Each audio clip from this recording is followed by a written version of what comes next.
À la fin du mois de juillet 2019, l'entreprise établit un attachement de travaux numéro 2 en présence de l'architecte et adresse la facture au client. Donc l'attachement numéro 2, donc on voit qu'on a un mur, on a une semelle, le mur par-dessus, le béton de propreté qui vient ici. On a donc fait un attachement. Un attachement, c'est un croquis sur lequel on détermine ce que l'on a fait, avec la signature de l'entrepreneur, la signature du maître d'œuvre. Là, pour le coup, c'est l'architecte. La facture qui vient avec, donc le mur, suivant l'attachement, suivant le dessin qui a été fait précédemment. Donc 52 mètres carrés de béton de propreté, il y en a pour 1 570 €. 22 mètres cubes 875 de béton pour semelle de fondation, 3 825,84 €, etc., etc. On arrive à un total hors taxe de 35 149,71 €, soit 7 029,94 € de TVA avec un taux de 20%, ce qui fait un total, toute taxe comprise, de 42 179,65 €.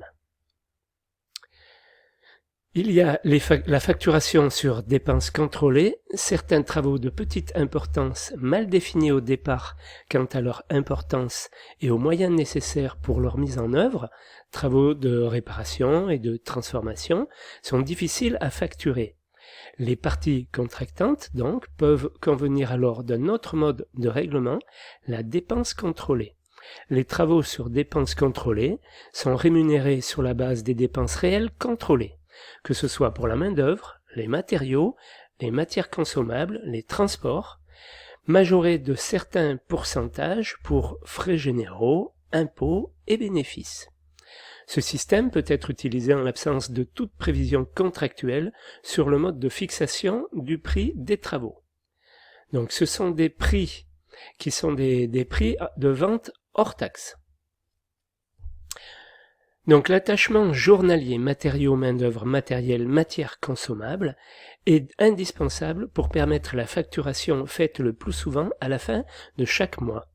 À partir de ces attachements signés contradictoirement par les représentants désignés, la facturation se représentera sous la même forme que celle du bordereau de prix.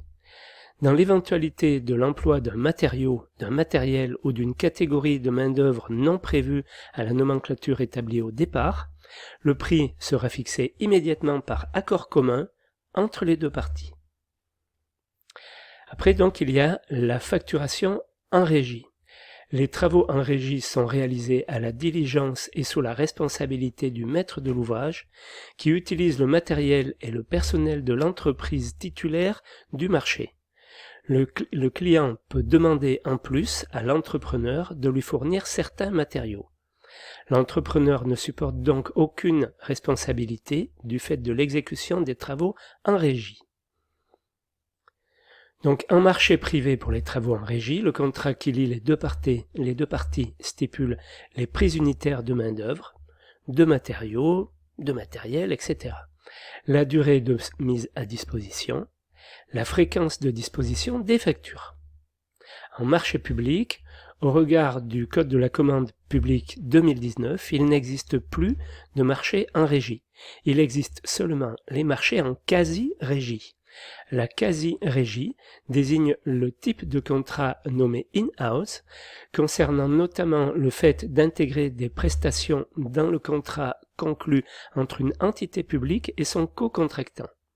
Cette exception est le résultat d'une jurisprudence européenne sur le fait qu'un pouvoir adjudicateur puisse confier à un tiers, collectivité ou personne morale non rattachée au contrat, sur lequel il aura un contrôle analogue des activités et services, l'accomplissement des tâches auxquelles il est tenu. Ce type de contrat constitue une exception au contrat généralement signé en termes de commande publique et n'est conséquemment pas soumis aux obligations de publicité et de mise en concurrence évoquées dans le Code de la commande publique. Comment identifier les contrats en quasi-régie ? Le contrat de quasi-régie est conditionné essentiellement par le contrôle analogue exercé par le pouvoir adjudicateur sur le signataire dudit contrat. Ce signataire doit afficher une dépendance quasi totale sur les décisions et objectifs stratégiques à atteindre par sa société et être influencé de manière considérable par ce pouvoir adjudicateur. Une entreprise autonome n'est donc pas concernée par ce type de contrat. L'ascendance du pouvoir adjudicateur doit lui donner autorité sur la nomination des organes directeurs de l'entreprise future signataire d'un contrat de quasi-régie. Dans ce cas, le contrat anciennement dit in-house intéresse les relations juridiques existant entre collectivités territoriales et sociétés publiques locales, SPL, ou sociétés publiques locales d'aménagement, SPLA.